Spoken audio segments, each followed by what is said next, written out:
So I've been using this lens ever since it came out.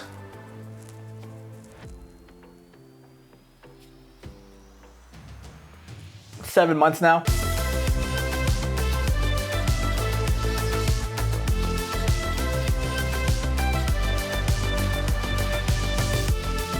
Hey, welcome back to the channel, and today we're going to be talking about this lens right here, my long-term review with this baby daddy right here, Fujifilm XF 33mm f1.4. Having this lens for 7 months now, I can say I understand what this lens is capable of. I love this lens. It's my favorite focal length. I've shot countless portraits with this lens over the years, and it seems to offer a little bit of everything for what I like to do. The focal length isn't too tight, but it isn't too wide as well. It offers just enough to have some decent compression and bokeh that you're going to be satisfied with. I've shot a lot of portraits with this lens. I took it around with me to travel everywhere, and it's still here, still kicking it. Let's start with the image quality first.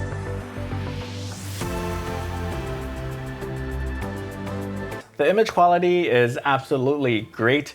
The images are sharp, the colors render beautifully, and the bokeh is one of the best bokeh that I've seen come from an XF lens. The bokeh on this lens is really beautiful and dreamy, and it's smooth. I find the bokeh on this lens to be better than the bokeh on the 35mm f1.4. Does it have the magic and the characteristics of the 35mm? There's a certain characteristics to this lens. It's not like it's super clinical with no characteristics. I still feel that there's a charm when I look at photos taken with this lens. The 35mm f1.4's bokeh always seemed busy to me and jittery to me. I don't have a problem with that on the 33mm f1.4 at all. And unlike the 35mm f1.4, the lens flare and the fringing are well controlled in the 33mm f1.4. So you're getting a lens that is going to perform very well. It's crazy how sharp this lens is sometimes. You're going to be very satisfied pixel peeping with this lens, and I can't wait to test drive this lens with the 40 megapixel Fujifilm X-H2 camera.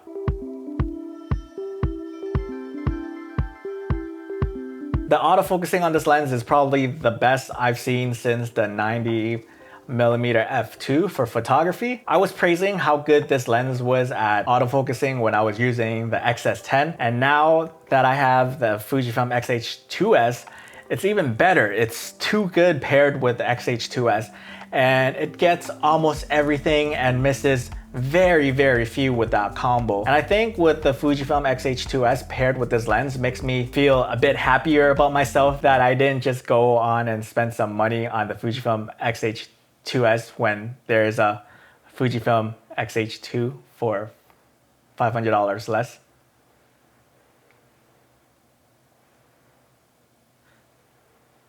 Guys, please watch my videos so I can recoup some money back for the X-H2S. Please. The autofocusing has been great for some video stuff as well. I was taking this thing out with the X-H2S and I just love the footage that I got from it. The new LM really shines with the new X-H2S, and I'm curious to see what the X-T5 and the X-H2 can do with this lens as well. Now, having this lens for 7 months now, it hasn't failed me, nothing broke, it's super reliable. The weight of the lens is very small and compact for me, and I like the way it feels and holds in my hands. The weather resistant gives me the peace of mind to just head out to the beach near my home in Portugal and just try to get some photos and not have to worry about the ocean mist or any splash or rain or anything like that. The autofocusing is reliable, and even more reliable paired with the X-H2S. The XF 33mm f1.4 takes beautiful images as well. I can say that I don't miss the old 35mm f1.4 one bit. Maybe I'll miss it if I get a chance to play with it some more, but as of right now, I'm not going to go back to the 35mm f1.4 anytime soon. The question is, should you get the 33mm over the 35mm f1.4. The 33mm is better optically, better at autofocusing, and better at weather sealing. And now with the X-H2 that is out, Fujifilm came out with a list of lenses that can be used on the X-H2 40 megapixel camera. And guess what? The 35mm f1.4 isn't on it. So if you guys are thinking of buying the XH2, you're going to need to upgrade that lens sooner or later. The 33mm is a solid performer. I'm happy with my purchase, and you can't beat reliability. And this is something that I always preach when it comes to my tools. If you're not going to upgrade to the 40 megapixel XH2, stay with the 35mm. I still think that the image quality coming from that lens will negate some of the cons it has. Yes, there's something great and magical about the 35mm f1.4, but I needed to autofocus better and nail more shots. And that's why I got the 33mm f1.4. Super reliable, and it's very silent and doesn't make that clunky noise like the 35mm f1.4 does.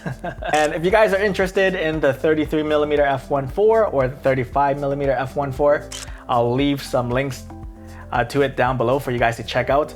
If you like this video, don't forget to like, comment, and subscribe. It helps a brother out.